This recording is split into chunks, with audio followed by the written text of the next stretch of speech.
Bonjour et bonne année à toutes et à tous.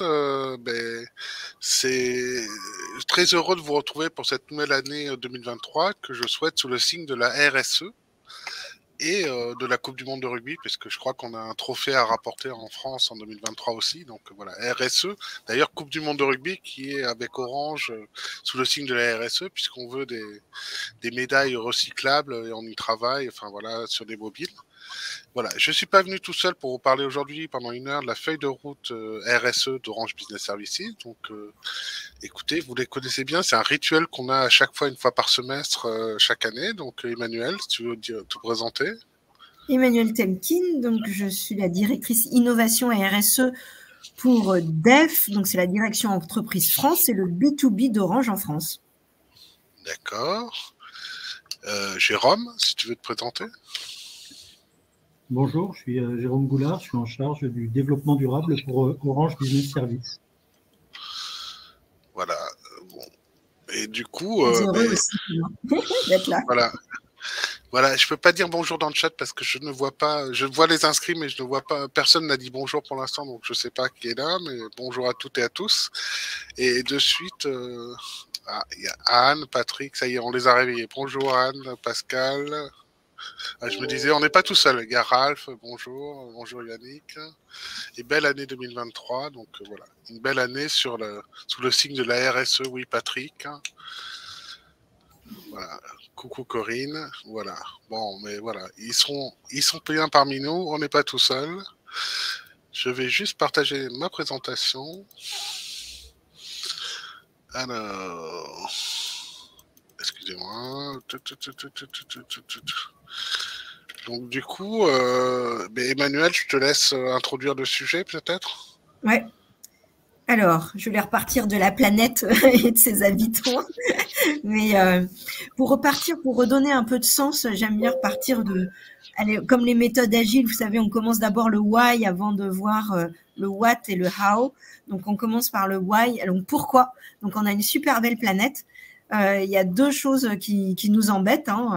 Ça chauffe un peu. Donc, il y a du CO2 qui est émis et qui fait… donc, le GIEC nous a montré que ça faisait des émissions de carbone, enfin en fonction des émissions de carbone, on arrive à voir quelle sera la température à la fin du siècle. Et en plus, les ressources sont finies. Donc, à chaque fois qu'on a besoin de quelque chose sur Terre, qu'on extrait, eh bien, on va… au bout d'un moment, il y a un pic. Donc là, on le voit, par exemple, pour l'énergie. À gauche, vous voyez, c'est du pétrole. S'il y en a qui n'ont jamais vu à quoi ressemblait du pétrole, à mes enfants, je dis que ça ressemble à de la boue. Donc… mais un peu plus liquide. Donc, on sait qu'on a le pic de pétrole conventionnel, on sait qu'on l'a dépassé en 2007. Donc, on est en train, il y a de moins en moins de pétrole et on peut en trouver, mais c'est toujours de plus en plus difficile. Il faut beaucoup plus de pétrole maintenant. Il faut un baril de pétrole pour en trouver 2 ou 3, alors qu'au départ, on en trouvait une centaine avec un baril de pétrole, en gros. Donc, le retour sur investissement est quand même moindre. Les ressources, c'est pareil, on parle du pic de cuivre. Là, vous voyez du cuivre qui va bientôt être atteint. Et puis, en plus, quand on brûle du pétrole, ça fait du CO2. On a vu avec le rapport Oxfam que quand même, la richesse, elle n'est pas vraiment bien répartie. Là, c'est une vraie photo d'un vrai enfant dans une mine. Donc, voilà, il y a beaucoup de sujets sur la RSE qu'il faut regarder en ce moment. Donc, d'un point de vue Orange, il y a la partie environnement, mais il y a la partie aussi inclusion, société, sociale, sociétale. Donc, sur l'environnement, eh bien, comme tout le monde, on va prendre des engagements sur nos émissions de CO2, aussi sur l'économie circulaire, parce que comme les ressources sont finies, il y a beaucoup plus d'or dans une tonne de vieux téléphones tout pourris, tout cassés, que dans une tonne de minerais que vous pourriez avoir au Botswana ou en Afrique du Sud. Et puis, la sobriété énergétique, on en parle, puisque en plus, ça nous a montré, quand on nous coupait le gaz venant de la Russie, qu'il fallait… Alors, on extrait maintenant, on prend du GPL, vous savez, c'est ce qu'on ne veut pas faire en France, le gaz de schiste, on ne veut pas de ça en France, mais on en prend du américain. Donc, en fait, notamment pour l'électricité, à chaque fois, EDF répond à la demande et le prix de l'énergie, c'est le dernier… la dernière source qu'on allume. Et la dernière source, c'est généralement les plus carbonés, puisque au départ, on commence toujours par tout ce qui va être hydraulique, nucléaire et ENR. Mais quand il faut du gaz, on allume le gaz et le prix s'envole. Donc, il faut de la sobriété énergétique aussi. Et sur l'inclusion, donc beaucoup d'inégalités dues à notre façon de vivre, de faire. Et donc, on va avoir un programme sur tout ce qui peut être réduire ces inégalités et sur ce qui nous concerne plus particulièrement chez Orange, le numérique, donc de l'inclusion numérique. Donc, je vous redonne nos objectifs très rapidement, qui sont classiques, on va dire, puisque les objectifs d'Orange sont les mêmes que ceux de la COP 21, que ceux des accords de Paris, comment limiter l'augmentation de température sous les 2 degrés à la fin du siècle. Pour ça, il faut réduire de 80% nos émissions de gaz à effet de serre d'ici 2040, puisque c'est la date qui a été choisie pour le groupe Orange. Et si on essaye pour 2025, ça fait 30% pour les scopes 1 et 2, donc pour nos émissions directes dues à l'électricité, dues à l'essence des voitures de nos commerciaux et de nos techniciens, dues au gaz et au fioul pour nous chauffer, scope 2 dû à l'électricité pour notre réseau, pour nos bâtiments, et 14% en moins d'ici 2025 par rapport à 2018 sur le scope 3. Donc, ça va être la fabrication de ce qu'on vend, la fabrication de nos infras et l'utilisation de tous nos services par nos clients. D'ailleurs, si tu peux mettre le lien vers make.org, si vous voulez donner votre avis sur le numérique responsable, on fait une grande consultation en ce moment sur le sujet.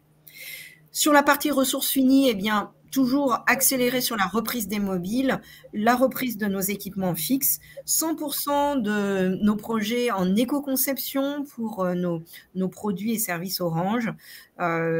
C'est pas si évident que ça, parce que pour que les choses soient éco-conçues, eh bien, il faut faire les bons choix à chaque étape de la conception de nos produits et services. Et puis sur l'inclusion numérique, donc vraiment s'assurer que toutes les personnes puissent avoir accès au réseau, qu'elles puissent avoir assez d'argent pour être équipées, donc des offres comme coup de pouce Livebox, coup de pouce Internet maintenant, être sûr de connecter tous les territoires, et puis tous accompagner, tous former avec les Orange Digital Center. Juste quelques petits nouveaux sujets, un focus spécifique sur les femmes et notamment les femmes dans les métiers du numérique, un focus sur le handicap aussi cette année. On en parlera peut-être encore plus en 2024 avec les JOP, donc avec le P des JOP. Et la sobriété énergétique, on en a parlé, la biodiversité qui rentre aussi dans les nouvelles lois où pour l'instant, on devait seulement donner à nos parties prenantes quels étaient nos plans d'action et quels étaient nos objectifs sur la partie carbone. Et maintenant, il va falloir dire aussi comment est-ce que nos activités d'entreprise, quels impacts elles ont sur la biodiversité. Et puis, bien sûr, sur toute la partie Solutions for Green. Côté Orange, ça paraît évident quand on fait des télécoms à distance, comme c'est notre métier.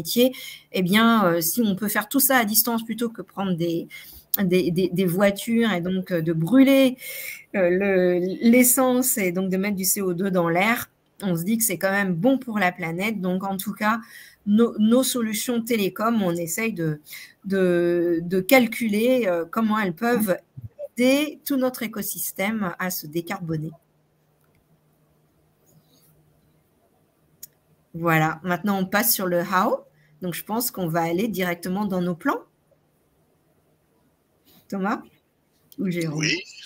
Oui, merci beaucoup Emmanuel. Alors on a quelques réactions, on n'a pas trop de questions, donc ça réagit. Il y a Patrick Noël qui dit qu'il y a un outil pour se former à l'éco-conception numérique, développement éco-conception numérique, donc voilà, qui est bienvenu. J'ai effectivement partagé la grande consultation citoyenne sur la responsabilité numérique qui est faite avec mec.org. Et pas trop de questions, voilà. Un point que soulignait Jérôme qu'on discutait ce matin, bien distinguer dans sobriété la notion on fait moins, efficacité, on fait mieux, effacement, et on essaye d'éviter la crise en basculant sur du secours, et en délestage qui est la crise, les pouvoirs publics sont obligés de couper. C'est vrai qu'on met beaucoup de choses dans nos thèmes, voilà.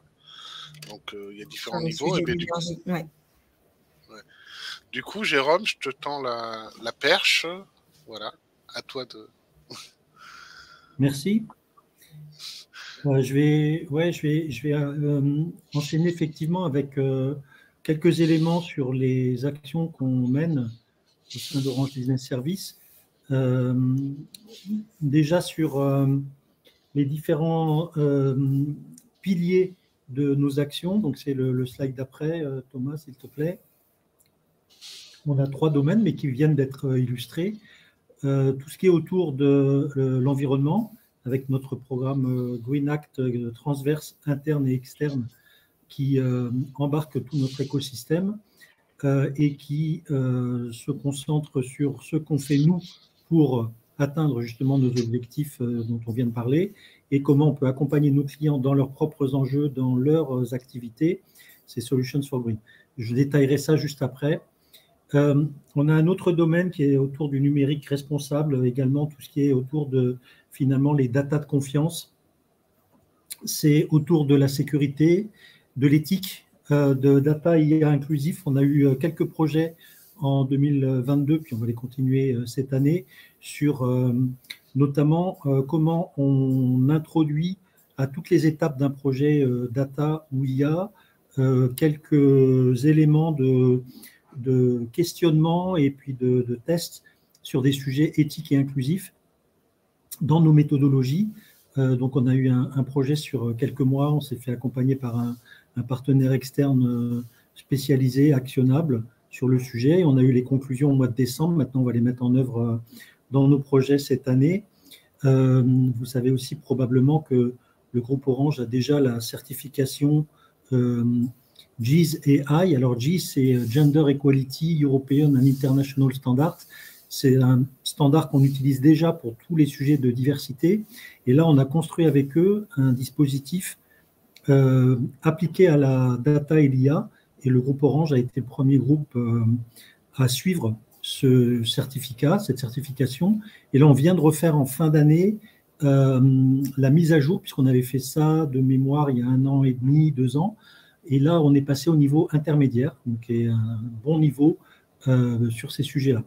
Il y a le sujet de la souveraineté aussi qui est de plus en plus fort dans ce qu'on peut appeler un monde numérique responsable.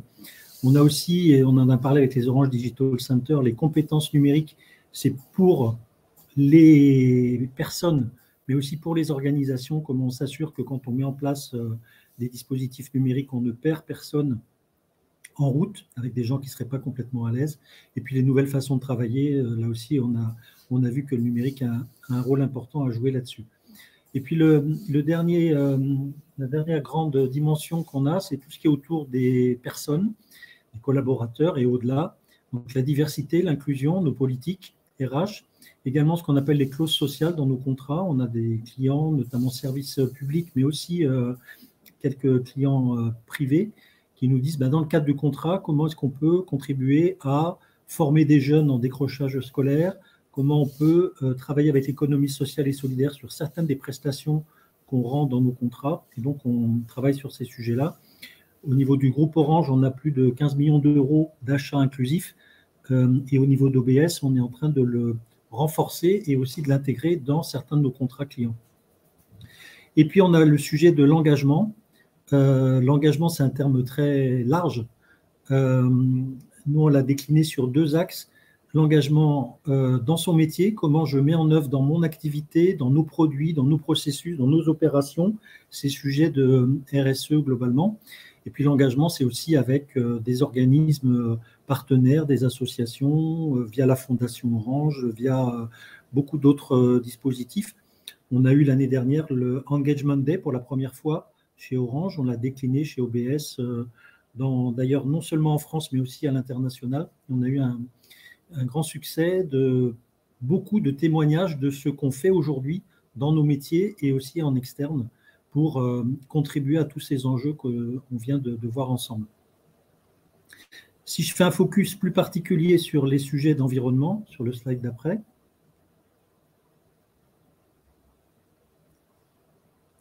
on a structuré le programme Green Act sur 6 sujets principaux et on peut appeler ça 3 couches, on va dire. on peut le lire de bas en haut. Le bas, c'est le fondamental, c'est comment je mesure mon empreinte carbone globale, tous les indicateurs nécessaires. On a vu tout à l'heure quelques exemples des engagements qu'on a pris, comment est-ce qu'on récupère toutes les données là-dessus et comment, au-delà de faire du reporting annuel, ça c'est fait depuis pas mal de temps, notamment sur les scopes 1 et 2, c'est comment aussi j'identifie les leviers et les trajectoires qui vont nous permettre d'atteindre nos objectifs en 2025, en 2030, en 2040.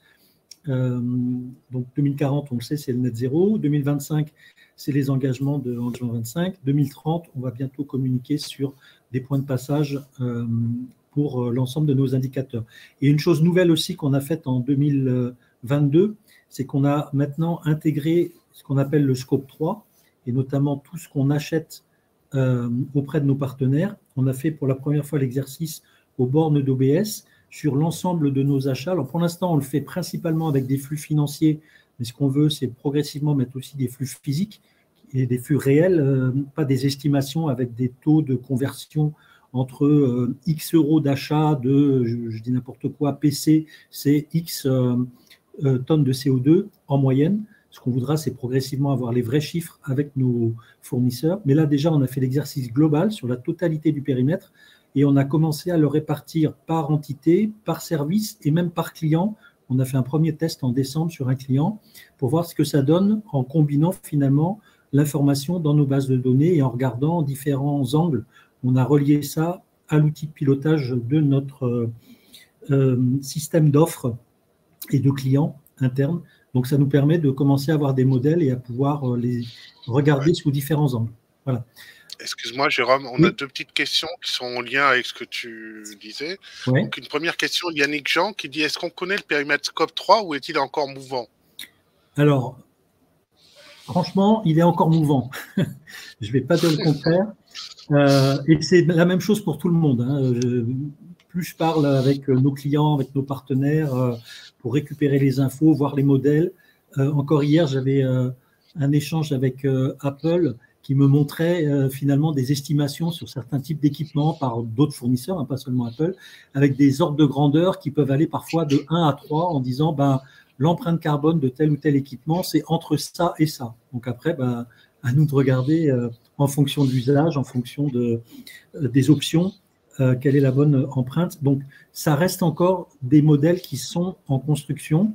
Il y a beaucoup de travaux en cours sur des normalisations qui permettront de mesurer l'impact du numérique de façon mutualisée entre les différents acteurs, ce qui permettra aussi de comparer. Mais pour l'instant, on en est déjà à collecter les datas, voir ce qu'on peut obtenir, voir ce qu'il faut estimer avec des modèles génériques et pas des modèles réels. Mais en tout cas, la bonne nouvelle, c'est que sur le périmètre d'OBS, en décembre, là, on a réussi à avoir une première estimation de l'empreinte globale. Et un autre élément qui nous est demandé de plus en plus par nos clients, c'est de le décliner par produits et services. Donc là aussi, on commence à avoir des méthodologies sur certains de nos services, notamment les services de connectivité, quelques services de collaboration aussi. Ce qu'on va faire en 2023, c'est déjà un inventaire de toutes les briques de méthodologie qu'on a pour calculer l'empreinte par produit et service, et ensuite voir ce qui nous manque et la méthodologie ou la démarche, la roadmap pour compléter.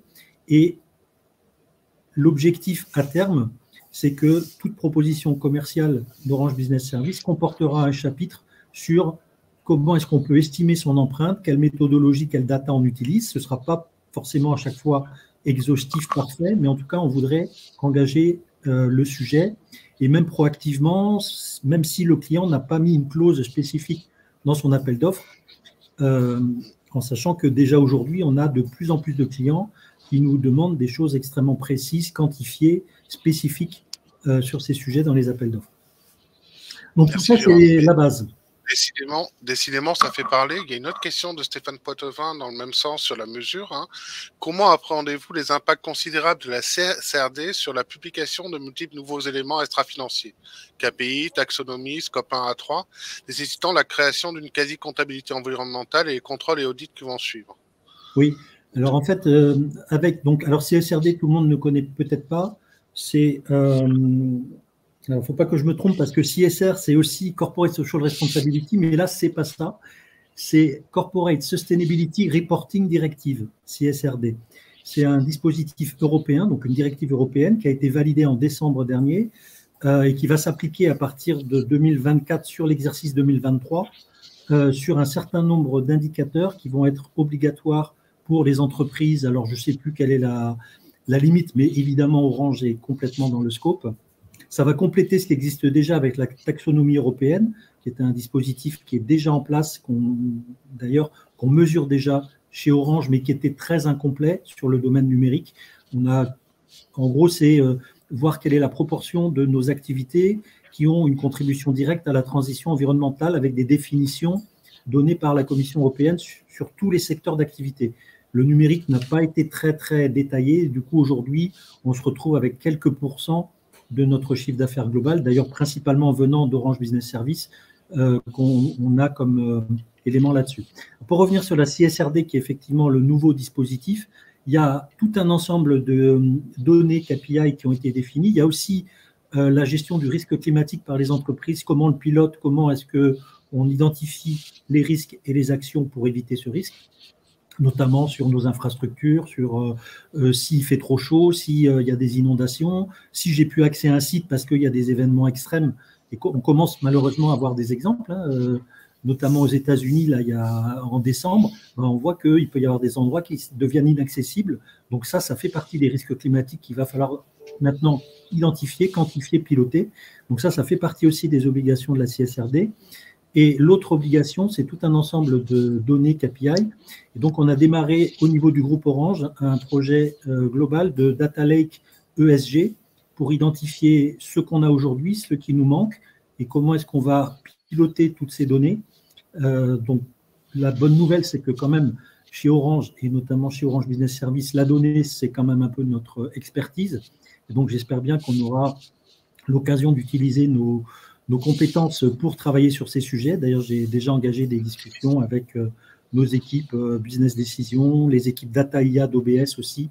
On vient de construire un petit projet pour déjà identifier ce qu'on a, voir comment on peut faire de l'analyse des données avec de la business intelligence et après comment est-ce qu'on peut compléter.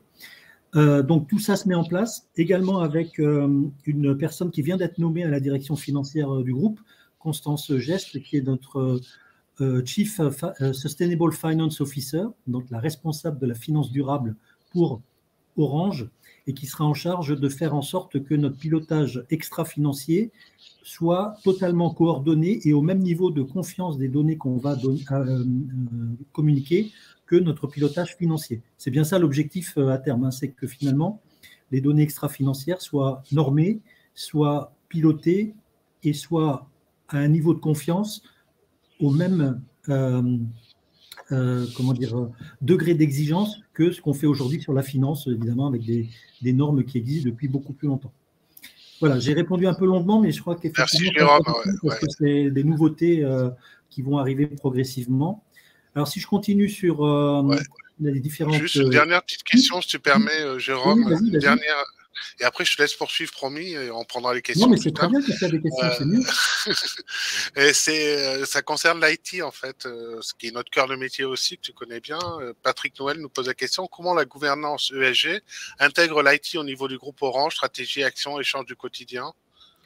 Point d'interrogation. Alors, on a des pratiques déjà sur l'éco-conception en IT. Je ne sais pas si c'est exactement la question, mais c'est quand même, je pense, une des composantes. Donc là, on a des personnes qui sont certifiées chez Orange Business Services. On a aussi des référents sur ces domaines chez Orange Innovation pour voir comment on conçoit les sites web et les applications mobiles avec donc des méthodologies d'optimisation qu'on est d'ailleurs en train de regarder sur l'ensemble de nos sites aussi en interne. Et là, on a vu qu'on a des progrès à faire pour être tout à fait transparent. Donc, on y travaille. On a commencé de regarder notamment sur orange.com un audit de la performance de ce site. Donc, sur les développements IT, il y a aussi des recommandations, il y a des normes. On est maintenant adhérent chez Orange Business Services à l'Institut du numérique responsable, qui est un des organismes en France qui travaille beaucoup sur les méthodologies, qui travaille avec les ministères, avec les organismes, avec l'ADEME, avec tout un ensemble d'acteurs, sur comment mieux intégrer les dispositifs d'éco-conception dans tout le monde IT et d'en déduire des recommandations, voire des normes progressivement. Il y a aussi un groupe de travail interministériel qui s'est créé là, fin 2022 sur le pilotage de… Alors, je ne sais plus le terme exact. Je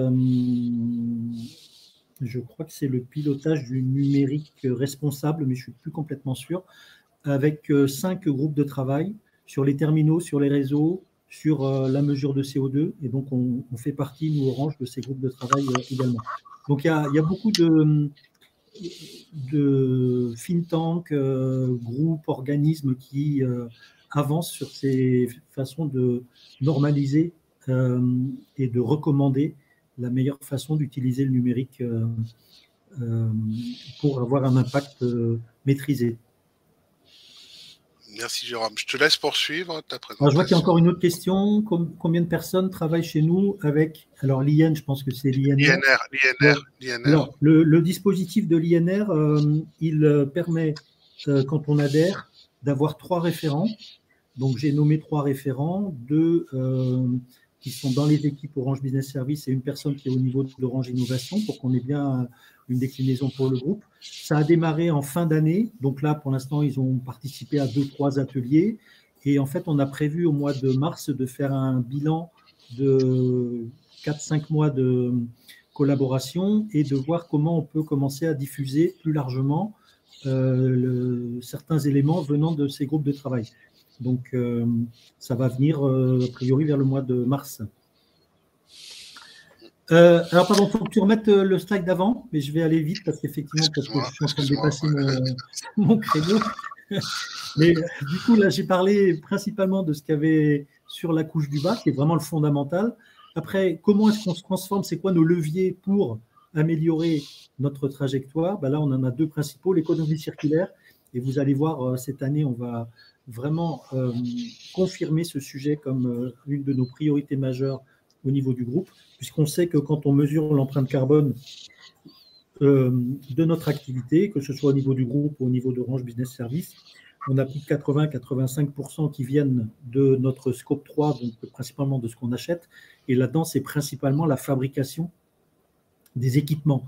Donc, si on veut avoir un levier efficace, ben, c'est déjà de regarder comment ces équipements sont conçus, comment est-ce qu'on améliore leur durée de vie, comment est-ce qu'on les répare, comment est-ce qu'on les réutilise, comment est-ce qu'on les reconditionne, on les collecte quand ce sont des mobiles, mais aussi l'ensemble des autres équipements. Nous-mêmes, comment on s'équipe en équipements reconditionnés pour nos propres besoins.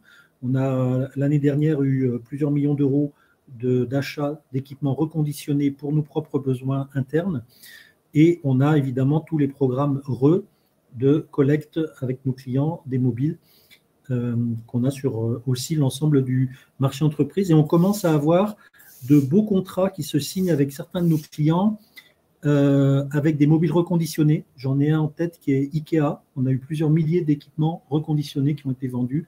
On a aussi le programme OPACH avec l'ensemble des ministères où on a aussi toute une composante importante d'équipements reconditionnés. Donc, on commence à avoir ces éléments-là dans notre activité, dans notre business directement. On intègre ça vraiment dans nos modèles d'activité. L'énergie, on en a parlé tout à l'heure. Il y a effectivement plusieurs niveaux. Il y a l'efficacité, c'est je fais mieux. La sobriété, je fais moins. Et après, il y a, en lien avec toutes les crises qu'on a vues récemment, même si ça a l'air d'être un petit peu maîtrisé maintenant, il y a comment est-ce qu'on peut avoir ce qu'on appelle l'effacement, c'est-à-dire on ne se connecte plus au réseau et on bascule sur des systèmes de secours pour éviter que justement il y ait une crise au niveau national ou international d'ailleurs, mais enfin c'est plutôt en France qu'on a eu beaucoup d'actions là-dessus. Donc ça c'est l'effacement. Et après le délestage, c'est la dernière chose, c'est on n'a pas réussi globalement, collectivement, et donc les pouvoirs publics décident de couper sur certaines zones pendant une durée limitée. Vous voyez, il y a plusieurs dispositifs là-dessus. Donc on a conçu en septembre dernier en plus de notre plan d'efficacité énergétique, un plan de sobriété énergétique pour l'ensemble de nos data centers et aussi pour l'ensemble de nos bureaux dans le monde. D'ailleurs, on a récupéré en décembre plusieurs prix du concours interentreprises Cube sur l'énergie.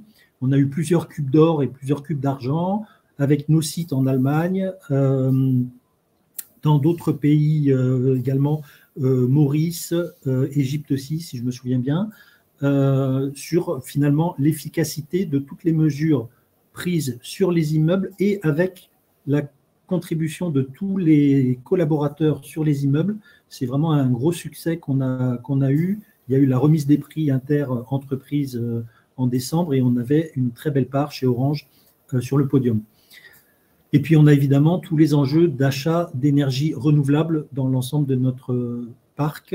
Et là, on arrive au niveau d'OBS à un peu moins de 30% aujourd'hui de part d'énergie renouvelable sur l'ensemble de nos achats d'électricité.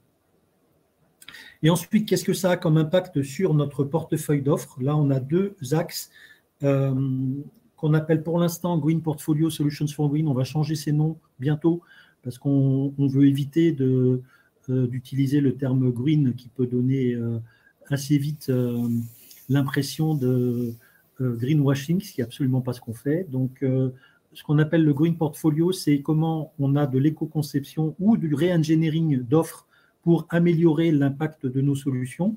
On a notamment eu tout un projet avec les solutions cloud et la dernière solution cloud sortie par notre entité Orange Cloud for Business a été revue avec ces enjeux-là et a diminué de 30% son empreinte CO2 par rapport à la version précédente.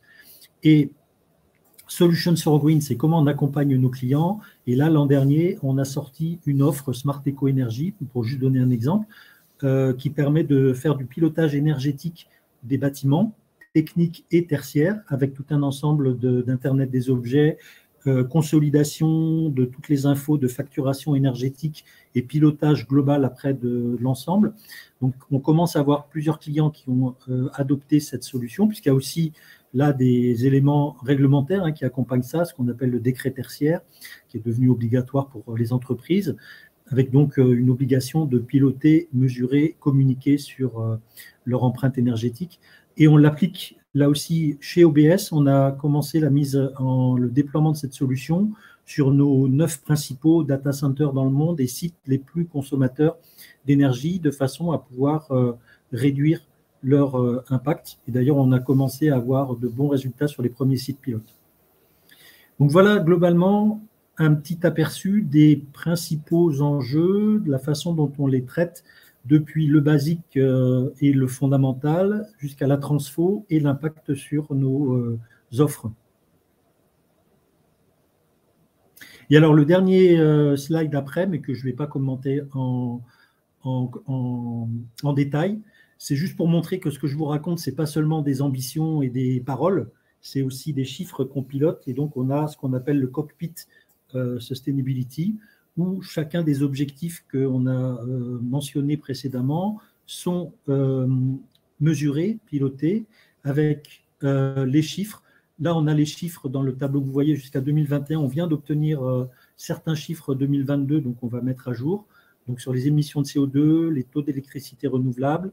On mesure aussi le taux de salariés qui ont obtenu leur visa RSE. S'il y en a sur le call des salariés d'Orange qui ne l'ont pas encore fait, je vous encourage à le faire. C'est à peu près 1h30. C'est assez générique, mais en même temps, ça donne une bonne première impression, une bonne première information des sujets de RSE. On mesure aussi le nombre de sites qui sont avec une certification ISO 14000 et le pourcentage de salariés associés. Et puis, on pilote les véhicules à faible émission, donc soit hybrides, soit électriques. On a aussi le pilotage de nos voyages. Enfin, on a plein d'autres éléments. Et puis, je vous en parlais tout à l'heure, collecte d'équipements mobiles, collecte d'équipements de type routeur chez nos clients, les ventes de mobiles reconditionnés et les achats d'équipements reconditionnés pour nos propres besoins, où là aussi, je vous disais, on commence à avoir un chiffre non négligeable sur ces éléments-là. Voilà. Merci beaucoup, Jérôme. J'ai On vu voit passer une des question. questions. Ouais. Et je propose qu'on les garde pour après, pour laisser Emmanuel parler. Et tu peux y répondre dans le chat en attendant, voilà, Ok. pour laisser un temps de parole à Emmanuel. Voilà. Très bien. On essaye d'avoir de l'équité et de répondre à toutes les questions. Emmanuel? Ouais. Alors. Donc nos success stories et notre feuille de route. Voilà. Ouais. Donc du coup, voilà, on travaille main dans la main et on a eu des encouragements. Jérôme, tu as peut-être pas pu dire pendant ton animation sur ce travail de synthèse. Donc voilà, donc on travaille étroitement effectivement en projet transverse, aussi bien voilà. Et du coup, Emmanuel, je te laisse revenir sur des éléments de notre feuille de route. Ouais. Alors, je parle des success stories, alors même si effectivement il y a aussi de l'international dedans. Alors sur Cube, Jérôme t'en parlait beaucoup. Donc là, vous avez des chiffres de combien ça a pu être réduit, puisque l'économie d'énergie, c'est quand même 8,1 gigawatts. Et ça fait en CO2 995 tonnes de CO2. Donc, ça fait quand même pas mal. Alors, je ne sais pas si tu réponds, mais c'est ça, on est environ à 1 million de tonnes de CO2 pour OBS. Orange France, moi, j'avais 1,3 million de tonnes pour les scopes 1 et 2. Et puis, effectivement, la façon de les mesurer, c'est assez facile pour tout ce qui est scope 1 et 2. Scope 2, c'est directement sur la facture. Donc, ça, on prend les chiffres qui sont sur la facture de notre fournisseur d'électricité. Et puis, pour le scope 1, c'est calculé avec des facteurs d'émission. Alors, tout ça, c'est revu avec plein d'instances qui s'assurent qu'on prend les bons facteurs d'émission, mais ça va être directement transformer l'essence, le gaz, le fuel en émissions de CO2 et ça se fait assez facilement. Ce qui est beaucoup plus compliqué, c'est le calcul du scope 3, même si, voilà ce qu'on disait. Et ce que j'ai lu, Jérôme et Emmanuel, aussi... sur le projet, excuse-moi Emmanuel, sur le projet Cube, j'ai lu qu'on était quand même assez avancé parmi les opérateurs sur cette dynamique-là de baisse des émissions carbone. On est assez avancé quoi, par rapport au marché des opérateurs. Oui, tout à fait. Et généralement, quand on présente ça, c'est quelque chose où les clients nous demandent toujours mais qu'est-ce que vous avez mis en place, comment vous avez fait, notamment sur l'utilisation de l'appli énergique qui a permis de faire 15% en moins. Alors, c'était avant même les périodes de sobriété énergétique ou même avant les périodes Covid. Donc, c'est vrai qu'il y a un bel engouement de tous les salariés pour pouvoir participer et vraiment faire avoir beaucoup de gestes qui vont compter à la fin. Ensuite, donc avec Réservoir Sun, on a fait on a implanté en Europe une première ferme solaire. Donc, c'est des gens d'Orange qui racontent ça. Alors là, le lien, ça mène sur une interview de personnes d'Orange. Et puis, avec Sonatel, il y a eu un prix de la responsabilité sociétale d'entreprise sur l'impact du changement climatique sur l'agriculture. Donc ça, c'est aussi, évidemment, on parlait de l'impact du changement climatique sur nos propres assets, puisque ça fait partie de la CSRD. Hein, ce n'est pas seulement nos émissions, mais c'est aussi comment est-ce qu'on peut prendre en compte la partie adaptation et pas seulement atténuation du changement climatique. Et là, c'est carrément l'impact sur la partie agriculture qui est évidemment un sujet qui est en train de monter dans le monde globalement, puisque c'est tellement lié au changement climatique et à la limitation des ressources ou alors la limitation de l'eau potable. Enfin, on va s'attaquer à d'autres limites planétaires. Hein. Il y a 9 limites planétaires. On focus sur le changement climatique parce que c'est vrai que c'est un énorme sujet, c'est maintenant et c'est beaucoup lié à d'autres sujets, mais évidemment, dans l'environnement, en fait, pour avoir un bon moral, on peut lire toutes les autres limites planétaires et voir qu'on en a déjà dépassé pas mal. Alors, partenaires engagés, effectivement, sur le scope 3, on en parlait, là, et tu as mis le lien, je pense, Thomas, de mail.org. Donc, hier, je regardais, on était déjà à plus de 1200 propositions. Donc, n'hésitez pas, sur toutes les propositions, participez.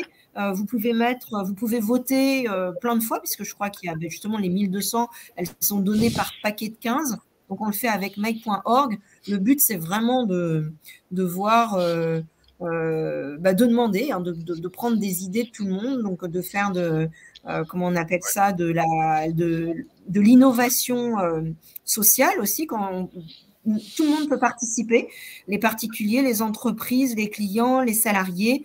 Donc, voilà, vous pouvez mettre en avant ensuite sur les réseaux sociaux aussi les idées que vous avez mises en place. Donc, n'hésitez pas, moi j'ai voté agréablement surprise par le niveau des propositions. Et il y a des propositions qui sont vraiment très disruptives aussi, notamment en termes de mutualisation de réseau, des choses qui étaient déjà, qui sont aussi étudiées en interne, mais c'est chouette de voir que l'externe nous le propose aussi de manière proactive. Je suis d'accord, Emmanuel, mais dans le cadre de nos audits, on a aussi un dialogue partie prenante et important. Oui, tout à fait. Donc, on a fait, alors ça fait partie de la gouvernance, on parlait de gouvernance ESG, faire les dialogues parties prenantes fait partie de notre façon de travailler, et d'ailleurs, on est conforme à la norme à 1000 dessus.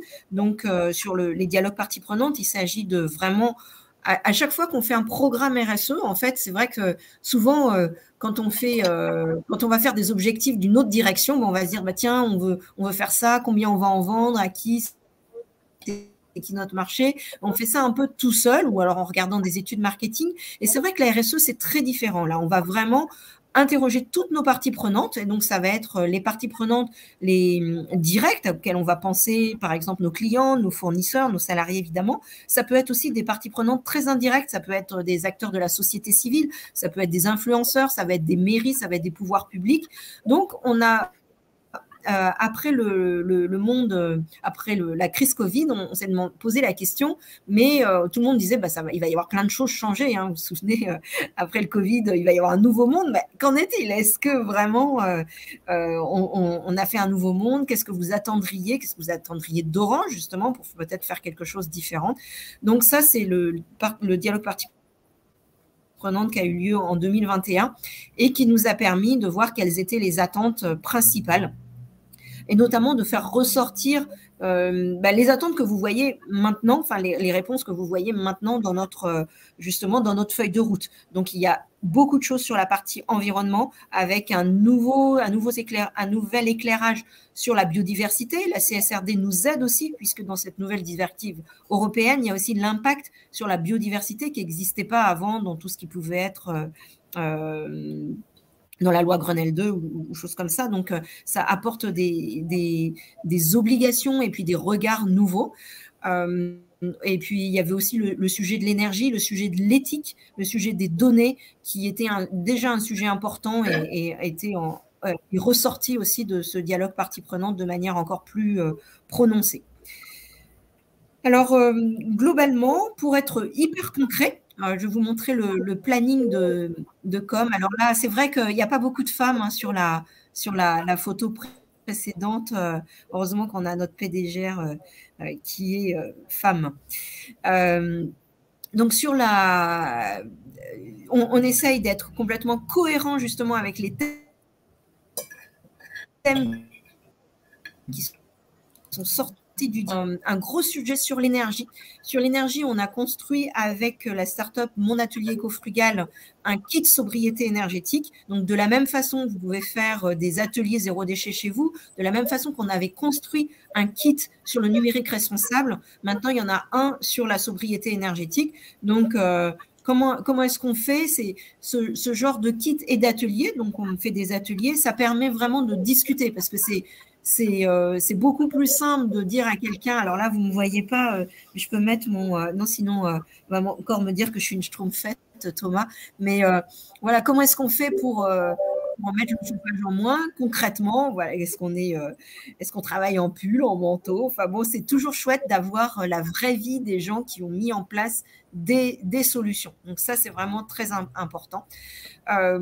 L'offre Smart Eco Énergie, on en a parlé. C'est vrai qu'elle a le vent en poupe, évidemment, en ce moment. Et puis, vous verrez qu'on va faire un webinaire spécifiquement sur ce sujet pour bien comprendre comment ça marche. Et le fait de pouvoir, à distance, éteindre allumer, avoir des données sur où est-ce qu'on en est de la clim, parce que quand on dit limiter le chauffage à 19, bah oui, mais en fait, est-ce que c'est vrai? Est-ce qu'il fait vraiment 19? Parce que vous savez que la chaleur monte, donc si vous avez des grands bâtiments, bah, il peut faire chaud un petit peu en haut, mais quand on est tout en bas, et généralement les bureaux sont plutôt en bas, ils ne sont pas au plafond, et donc voilà, les 19 degrés, qu'en est-il vraiment? Donc mesurer et pouvoir évidemment trouver les solutions en temps réel. Donc ça, c'est ce que nous permet la solution Smart Eco Energy.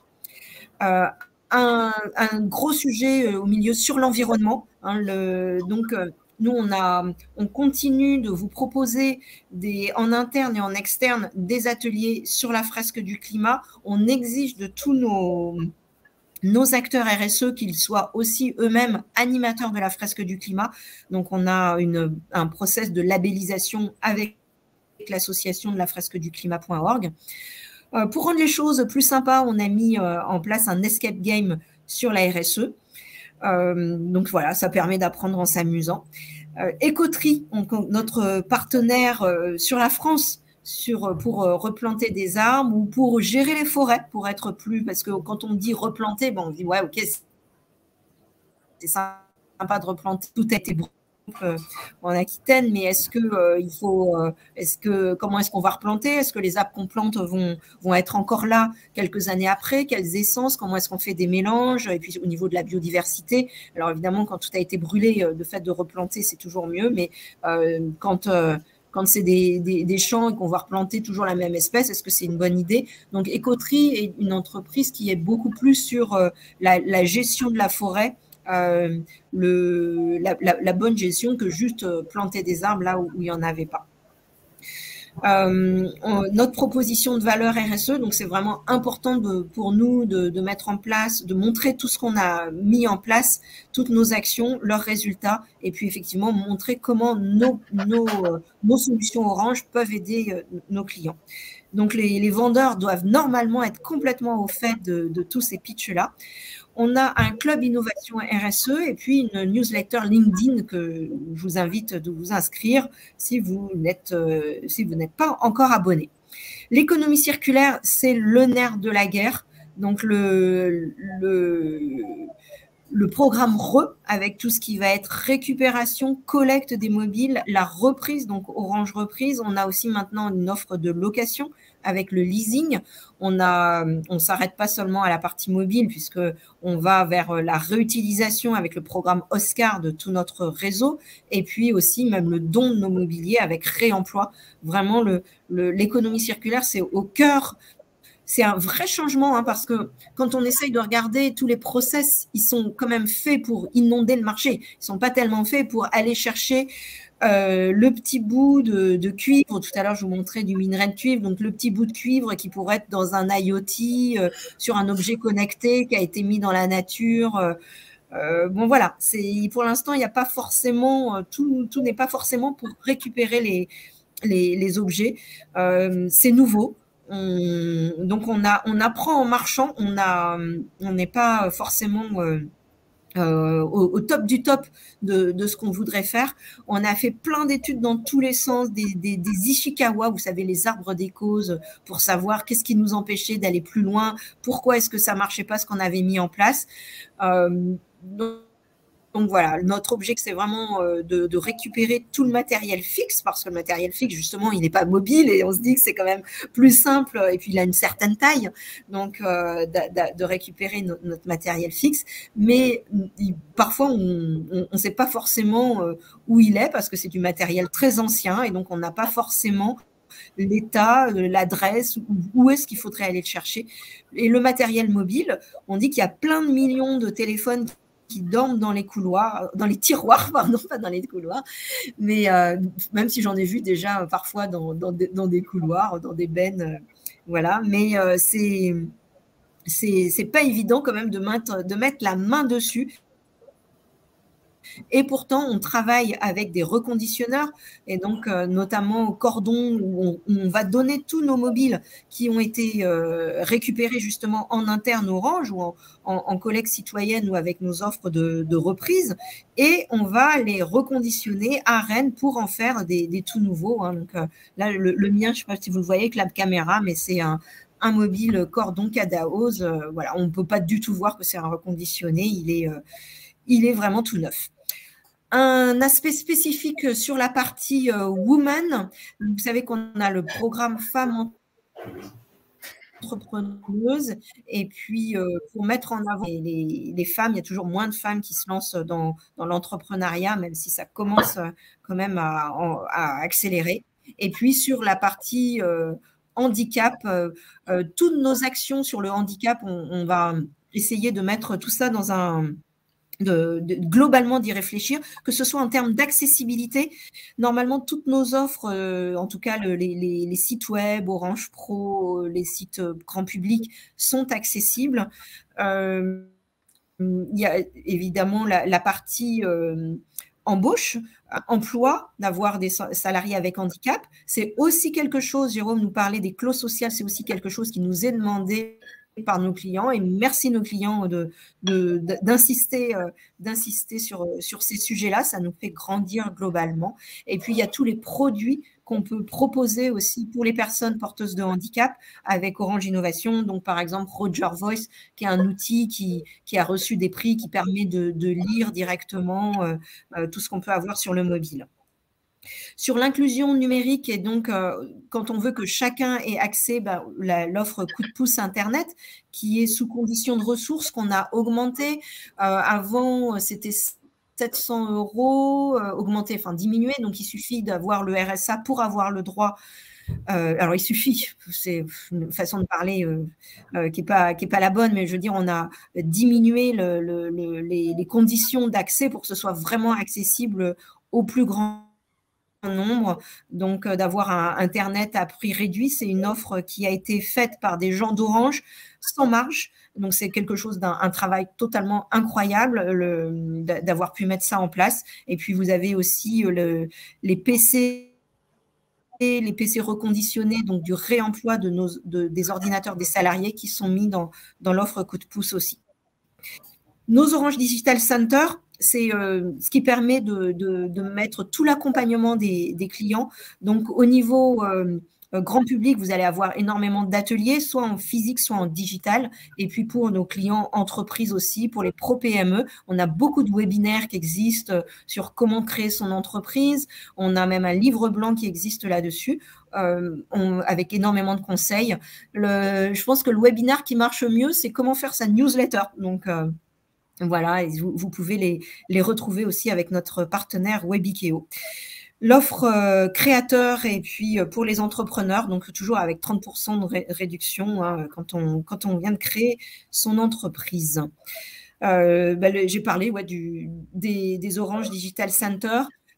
C'est vrai qu'on a, d'un point de vue Orange France, un sujet particulier qui a été venu aussi dans Dialogue Parties Prenantes sur les familles, sur l'accompagnement des familles et notamment sur le cyberharcèlement. Donc ça, c'est un des sujets sur lequel, et sur sur les enfants et le numérique, c'est un des sujets sur lequel on va vraiment creuser cette année. On a déjà fait l'année dernière le 30-18, donc une application. Si vous avez des ados, n'hésitez pas à leur proposer cette application qui a été codée par des gens d'Orange Innovation, qui permet vraiment de parler du sujet du harcèlement.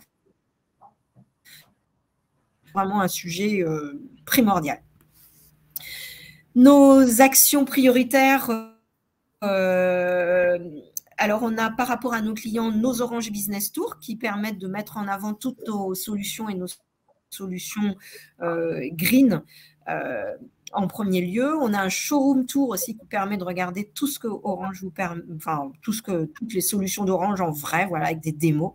Le mois de la démat, ça a commencé, hein, Thomas, puisque c'était hier le premier webinaire sur le sujet, puisque évidemment c'est avec la loi de finances et donc il faut pouvoir dématérialiser, donc qu'on puisse donner des solutions solutions sur ce sujet-là qui s'imposent à toutes les entreprises. Sur notre proposition de valeur RSE, le programme RE, encore une fois, et puis évidemment nos clients.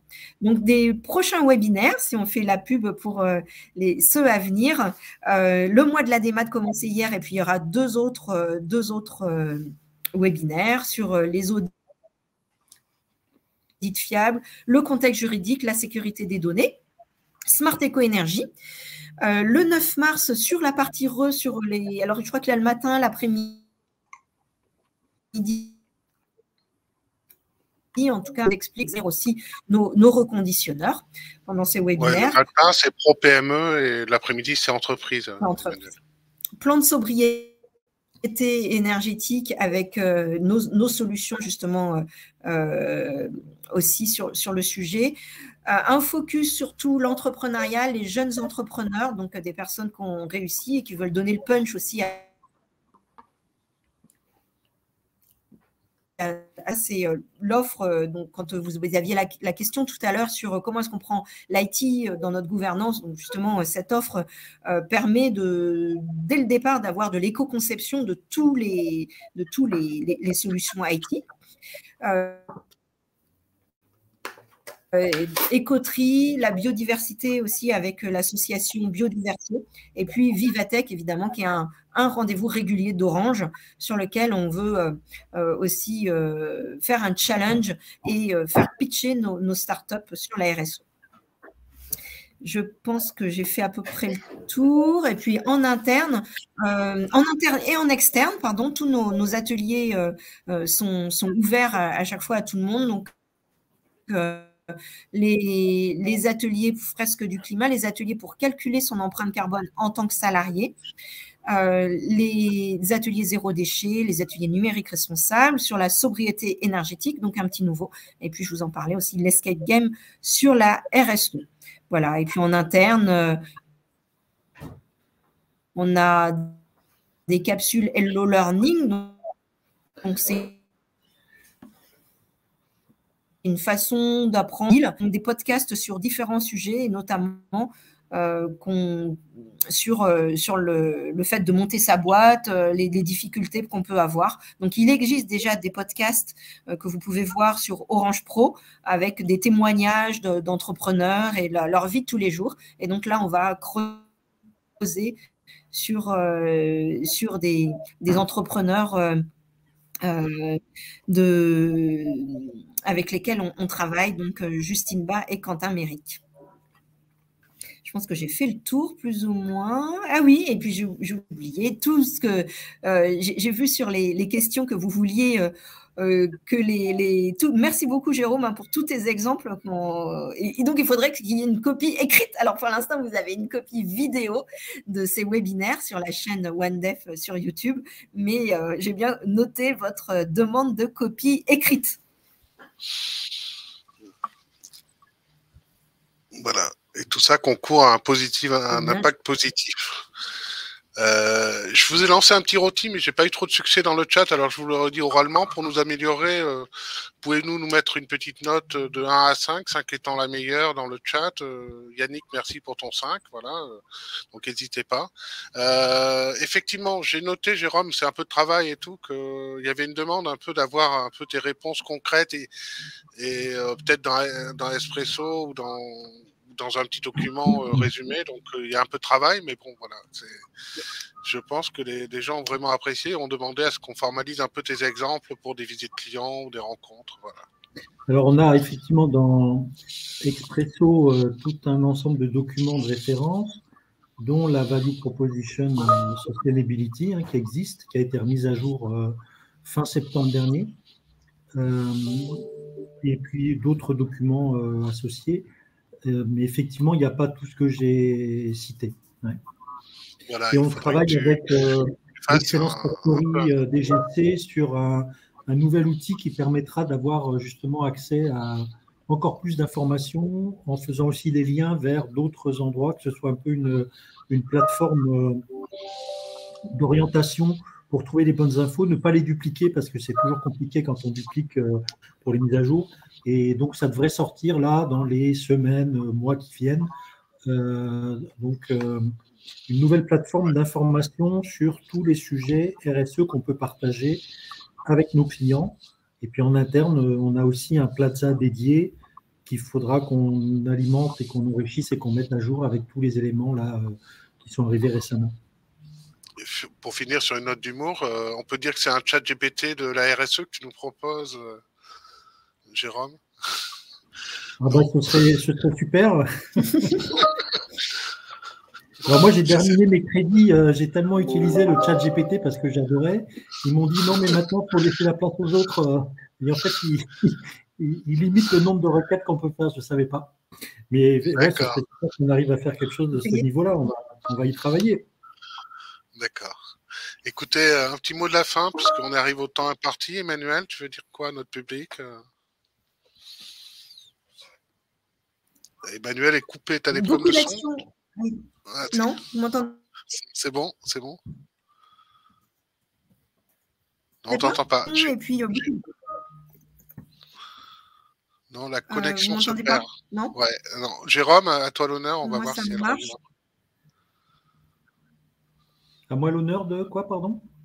De conclure, de donner un mot aux participants. Bon, bah déjà, c'est toujours extrêmement agréable et j'espère utile d'avoir ces sessions de partage. On n'arrive pas à tout donner, mais ce n'est pas non plus l'objectif, je pense. Et je sens bien que de plus en plus, il faut qu'on arrive à mettre cette information à disposition, qu'elle soit accessible, documentée, pour qu'on puisse effectivement partager tous le niveau d'infos, même si on a plein d'infos qui nous arrivent de partout. Ça, c'est aussi un gros enjeu. De bien traiter les flux d'informations qu'on peut avoir. Mais en tout cas, sur nos sujets, je sais qu'il y a une vraie demande d'avoir des informations régulières. Donc, je pense que ce type de webinaire répond à ces besoins. On en a d'autres d'ailleurs pour ceux qui sont dans l'environnement OBS. J'ai un call d'1 heure tous les mois où on partage l'actualité sur nos sujets. Donc, c'est ouvert aussi à tout le monde. Alors là, c'est par contre uniquement interne, mais c'est des webinaires aussi, enfin des petites sessions qu'on peut élargir. Alors, je ne sais pas si Emmanuel et le réseau est revenu parmi nous.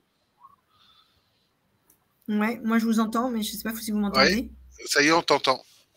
Alors, petit mot de la fin. Beaucoup d'activités, mais beaucoup d'espoir. Je suis très contente qu'il y ait des nouveaux postes RSE qui ont été nommés dans notre direction au sein des nouvelles directions entreprises de chaque région. Donc, on a un expert RSE, une personne qui est là vraiment en charge pour faire vivre tous ces sujets au quotidien. Donc, ça permet, j'ai vu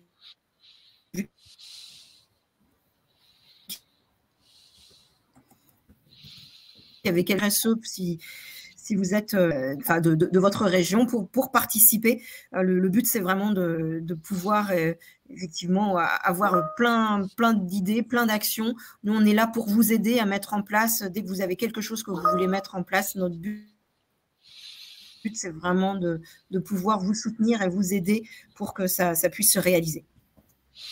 Merci Emmanuel, merci Jérôme. À très bientôt à toutes et à tous pour de nouvelles aventures RSE, digitales et humaines. À bientôt.